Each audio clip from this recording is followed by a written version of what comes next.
America में employment based immigration को बढ़ाने के लिए अमेरिका का जो इदारा है यूएससीआईएस इमिग्रेशन का इदारा है, उसने हाल ही में कुछ चेंजेस अनाउंस किए हैं, जिसके तहत जो पिटिशंस इस वक्त पेंडिंग हैं एम्प्लॉयमेंट बेस्ड, जो लोग यहाँ पर इमिग्रेशन के थ्रू आना चाहते हैं, उनके प्रोसेसिंग टाइम को कम करने के लिए और 45 दिनों में उनकी पिटिशंस को निपटाने के लिए कुछ चेंजेस अनाउंस किए गए हैं, जिस पर मैं आज की वीडियो में बात करना चाहता हूँ। और उससे पहले अगर आपने ऑलरेडी मेरा यूट्यूब चैनल सब्सक्राइब नहीं किया है तो please go ahead and subscribe to my YouTube channel.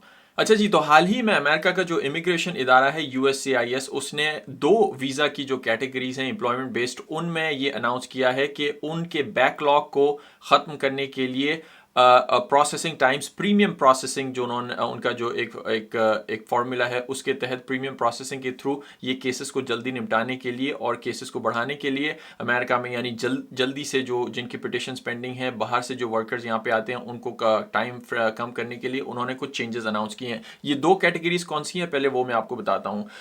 वो दो कैटेगरीज हैं। सबसे पहले कैटेगरी है EB1।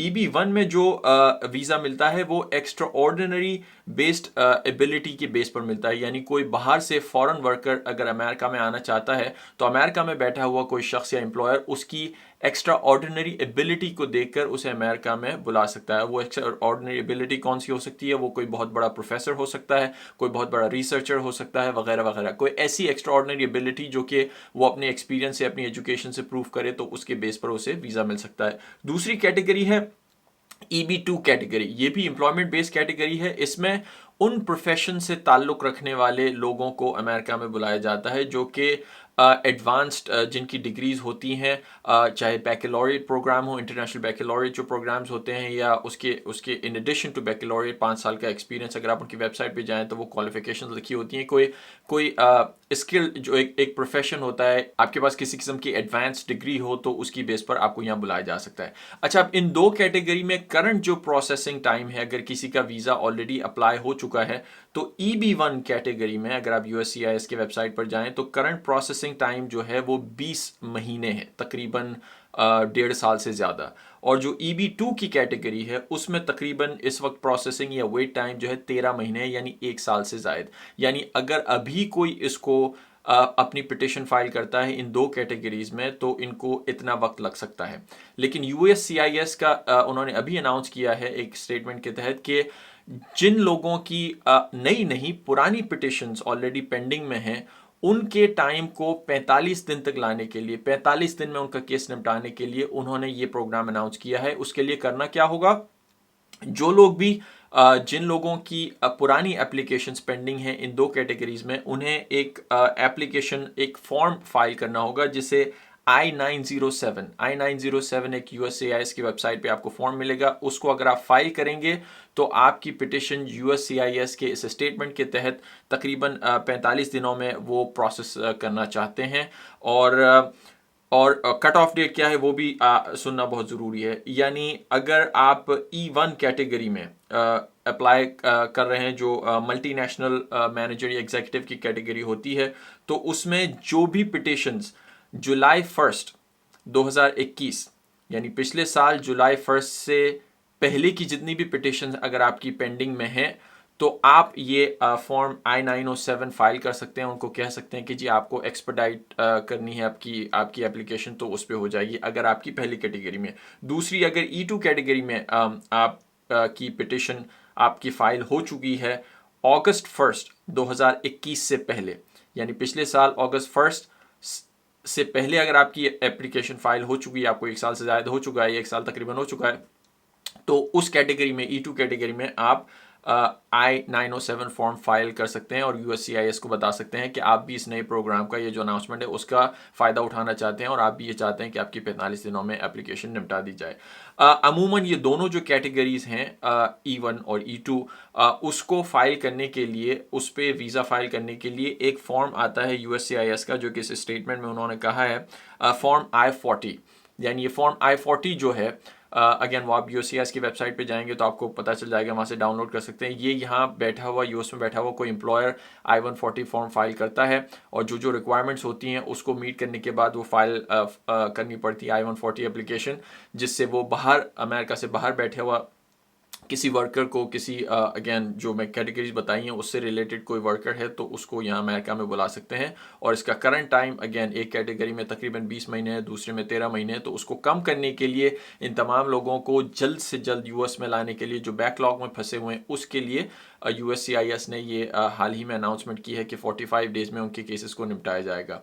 आपको पहले भी मैं वीडियोस में बता चुका हूँ कि इस वक्त अमेरिका में चूँकि काफ़ी अरसे से USCIS या जो इमिग्रेशन के जो प्रोसेसिंग टाइम्स हैं उसको कम करने के लिए मुख्तलिफ एफर्ट किए जा रहे हैं। और इस वक्त अमेरिका में वैसे ही लेबर शॉर्टेज है, बहुत ज़्यादा वर्कर्स की कमी है बहुत सारी फील्ड में। हाल ही में पेंडेमिक लॉकडाउन्स की वजह से बहुत सारा वर्क फोर्स जो है वो डिस्प्लेस हो गई है, मीनिंग बहुत सारे लोग नौकरियां छोड़ के जा चुके हैं या जिन लोगों ने ऑलरेडी अपने प्रोफेशन छोड़ दिए हैं वो दूसरी फील्ड्स में जा रहे हैं। तो बहुत ऐसी जगहें हैं, जॉब्स हैं जहां पर स्किल्ड वर्कर या प्रोफेशनल या एडवांस डिग्रीज के जो वर्कर्स हैं उनकी किल्लत है। और उसको पूरा करने के लिए, उसको फुल करने के लिए अमेरिका में मुख्तलिफ तरीक़ों से इमिग्रेशन प्रोसेस को आसान बनाया जा रहा है ताकि बाहर से जो स्किल्ड वर्कर्स हैं, जो एडवांस डिग्री से ताल्लुक़ रखने वाले लोग हैं, उनको जल्द से जल्द प्रोसेस करके उनकी एप्लीकेशंस अमेरिका में बुलाया जाए इमिग्रेशन के थ्रू। अच्छा, ये जो रीसेंट अनाउंसमेंट हुई है उनके स्टेटमेंट में ये लिखा है कि जो नई एप्लीकेशन अगर आप आज फाइल कर रहे हैं I-140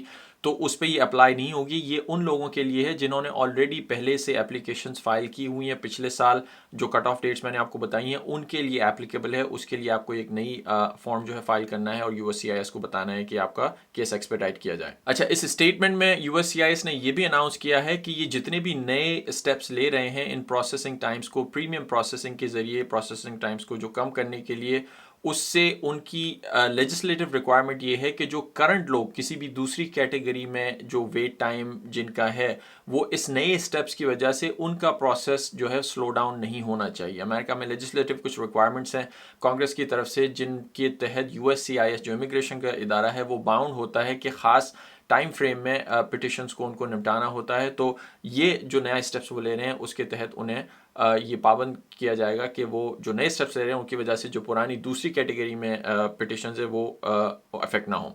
अच्छा, एक और तरीका मैं आपको बताता हूँ। अगर आपकी कोई भी पिटिशन किसी और कैटेगरी में भी अमेरिका में किसी प्रोसेसिंग इमिग्रेशन प्रोसेसिंग में पेंडिंग है तो उसका एवरेज टाइम कितना है या अभी क्या चल रहा है उसको जानने के लिए एक बहुत ही आसान तरीका ये है कि आप USCIS की वेबसाइट है उनके प्रोसेसिंग टाइम पे अगर आप जाएंगे, एक प्रोसेसिंग टाइम का एक पेज है और यहाँ पर आपको मुख्तलिफ़ किस्म के प्रोसेसिंग एप्लीकेशंस जो हैं वो नज़र आएंगी।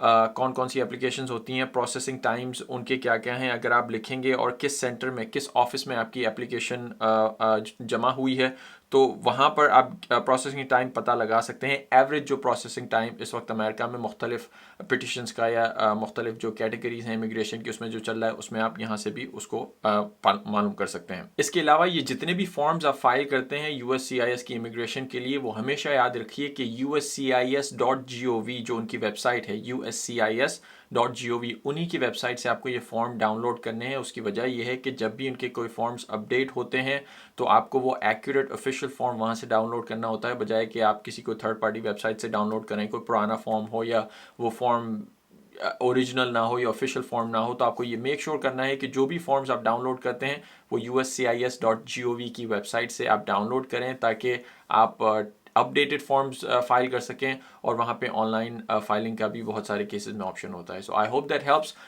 इस किस्म की मजीद अपडेट्स जो हैं वो आपको वक्तन फ़वक्तन मैं देता रहूँगा इस प्लेटफॉर्म के थ्रू। अगेन अगर आपने ऑलरेडी मेरे यूट्यूब चैनल को सब्सक्राइब नहीं किया है तो please go ahead and subscribe. That's it, see you next time.